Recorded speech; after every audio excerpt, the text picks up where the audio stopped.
NEET தேர்வு தோல்வியடைந்த காரணமாக நீட் தேர்வில் அவள் தேர்ச்சி பெறாத காரணத்தினால 24 உயிர்கள் இன்றைக்கு இழந்திருக்கின்றோம். இதுக்கு முழு பொறுப்பு ஸ்டாலின் ஏற்க வேண்டும். உங்களுடைய பேச்சை நம்பித்தான் நம்முடைய மாணவர்கள் எதிர்நோக்கி கொண்டிருந்தாங்க. ஆகா, திரு ஸ்டாலின் முதலமைச்சர் ஆகிட்டார், தேர்தல் நேரத்தில் வாக்குறுதி கொடுத்துட்டார், ஆட்சிக்கு வந்தவுடன் நீட் தேர்வு ரத்து, முதல் கையில் தென்று அப்படின்னு எதிர்பார்த்த மாணவர்களுக்கு ஏமாற்றம் தான் மிச்சம்.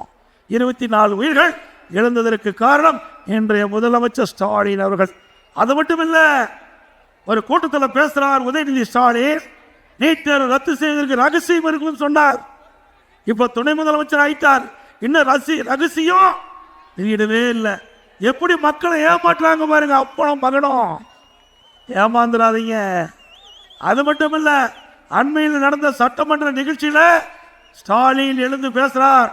நீட் தேர்வு என்ன ஆச்சுன்னு நான் கேட்ட கேள்விக்கு, இனி எங்களால் ஒன்றும் செய்ய முடியாது, உச்ச நீதிமன்றத்தில் தீர்ப்பு வந்த காரணத்தினால எங்களால் நீட் தேர்வில் ரத்து செய்ய இயலாது என்று சொன்ன முதலமைச்சர் இன்றைய முதலமைச்சர் ஸ்டாலின். அப்படின்னா எதுக்கு பொய் பேசுறீங்க? எதுக்கு பொய்யான வாக்குறுதி நாட்டு மக்களுக்கு கொடுத்தீங்க?